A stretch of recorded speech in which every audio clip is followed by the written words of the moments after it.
Assalamu alaikum. How you going?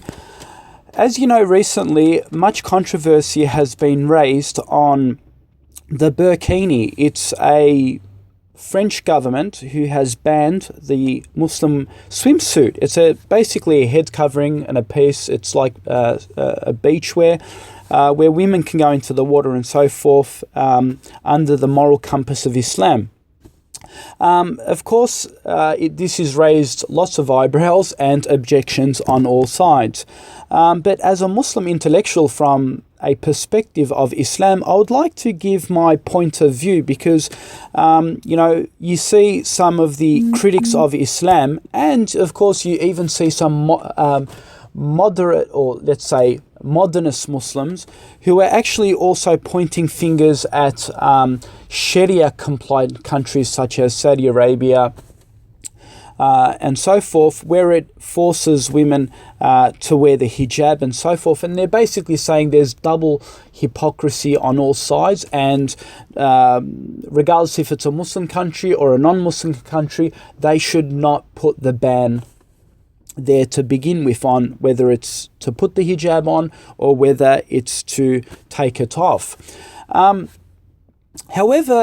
I'm going to now discuss some of the hypocrisies in this, and I don't really completely agree with this. Now, one of the reasons why we Muslims call the French government hypocritical from an Islamic standard, they follow a motto which is fraternity, liberty, and equality, and things like that, where they claim they allow freedom of expression, freedom of liberation, freedom of thought, freedom of expression, and so forth. Yet they go out and put certain bans. You know, they've banned the burqa, they've banned the niqab, and now they are banning the burkini.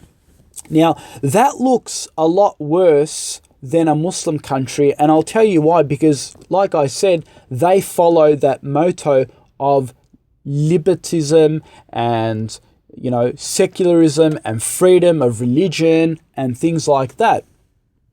And that looks worse from a non-Muslim country, non-Muslim perspective, especially from a country like France that is supposed to be the world leader in liberation and democracy and things like that.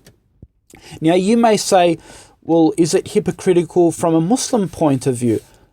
From a Muslim country? No, it's not, because Muslims have always, especially a Sharia compliant country, have always believed that yes, there is freedom of religion and freedom. We believe in freedom of thought, freedom of expression, but these freedoms in the Islamic world, they have limitations, right? There are certain restrictions. So from a Muslim point of view, yes, a woman has got the freedom to choose her religion. However, when she has become a Muslim, when she has now entered upon that religion, you can't force anyone by the sword to accept Islam. That's why there's something called the jizya, right? A person can remain a Christian or a Jew and so forth as long as they pay the jizya. So there's no forcing there. But when a person accepts Islam and the religion, then you are forbidden from committing sins. So if a Muslim woman wears the hijab, she goes out into the public and she goes out and uncovers herself, she's now sinning. She needs to be stopped, right? Now, you're probably saying, oh, look, a Muslim is saying that, a woman is forced to wear a hijab. Well, yes, if she's in the public and she's sinning and she's causing other men to sin while looking upon her sin and things like that, then of course she should be stopped. I mean, it's not just the hijab. I mean, regardless if you're a modernist Muslim and you completely disagree with me, you also agree that you shouldn't be allowed to drink alcohol in public and you should be stopped. If you're a business and a Muslim business and you're operating to sell pork or alcohol, you're not going to have any objection if a Muslim government comes down with police and stops that business from operating, are you? So if he's now promoting his sin of alcohol and pork and promoting it to the public and saying, oh, this is okay, we can all drink and I could sell it to you. You know, if that promotion is acceptably forbidden and it should be stopped, then so should the hijab. If she's going out and promoting her openness, then that should also be counted. But you see, secularism has the same standards, right? I mean, you can't, in a secular country, forget Islam, in a secular country, you can't go out butt naked, can you? And if you're a modernist Muslim living in a secular country, you don't allow your children to go out in a secular world butt naked. You put restrictions on your children, don't you? So you think that Allah can't put restrictions on you when you go out into the public?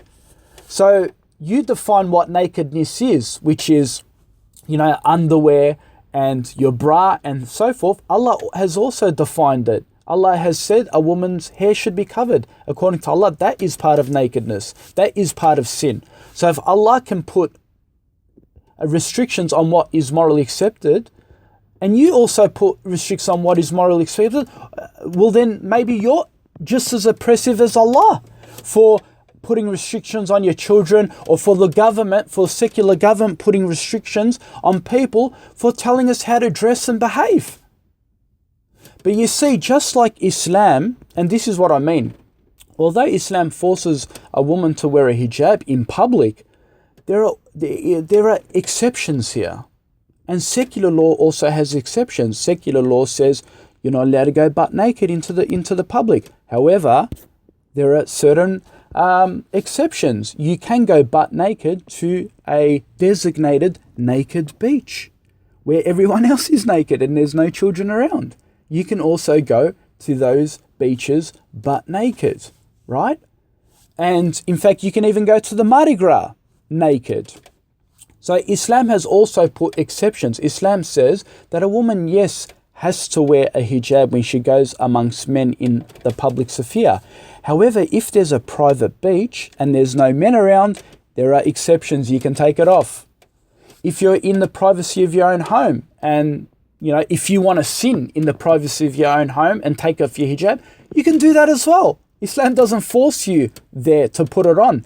If there's non-mahram men, regardless if there's mahram men you can marry, men you can't marry, you can, if you want to sin in the privacy of your own home, you could do that. However, as soon as you step outside under an Islamic government, under an Islamic system, then you are incumbent to follow those rules and regulations and fulfill what is morally acceptable in society.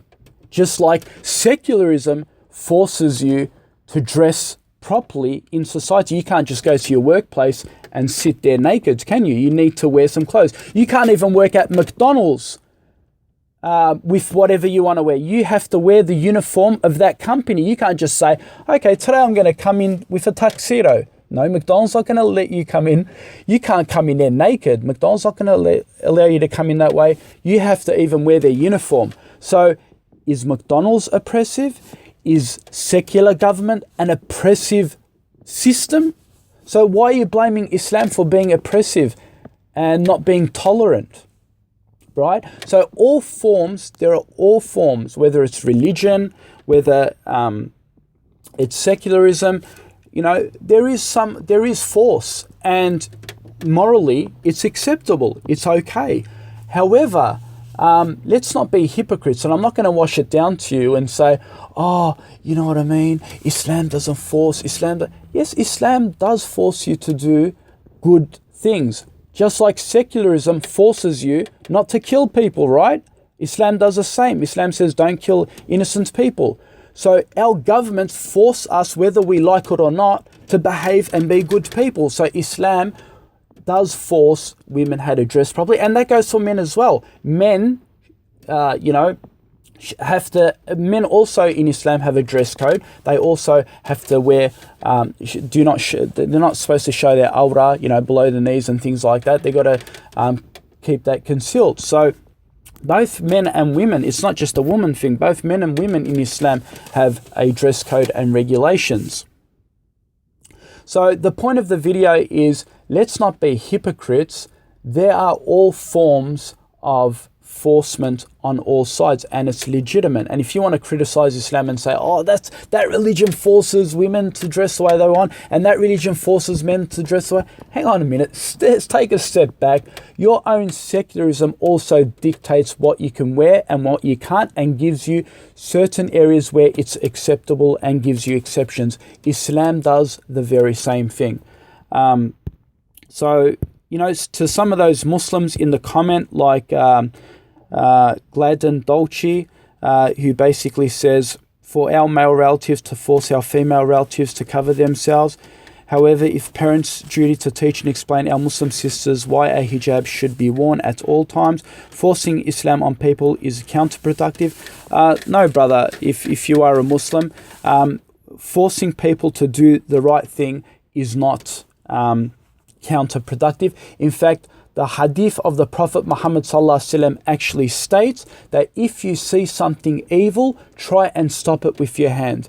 If you can't, then at least try and stop it with your mouth. And if you can't do that, at least hate it in your heart. But so if a Muslim government has got the power to force people to do the right thing, then they should be able to do it. They should be able to do it. And the hadith actually commands us to do it. And I'm pretty sure, brother, that if, and this applies in secularism as well. Secularism forces people not to kill, not to cheat others. It comes in, it imprisons people, and it tells you to do the right thing. And if you want a planet that there's complete freedom, then I suggest build yourself a spacecraft and take a lot of oxygen with you and fly to planet Mars, because over there are no governments, no laws. You can go live the way you want. If you want to go live like a zoo monkey, you can go do that. The point made here in this video is that there should be complete consistency and not hypocrisy on all sides. The non-Muslim countries look a lot more hypocritical when they go by the tone of, oh, we do complete freedom and we do complete freedom of expression and complete this, complete that. And then they start putting bans. That looks a lot worse than a Muslim country who believes in freedoms, of course, but with limitations. Thank you for listening. Goodbye and good day.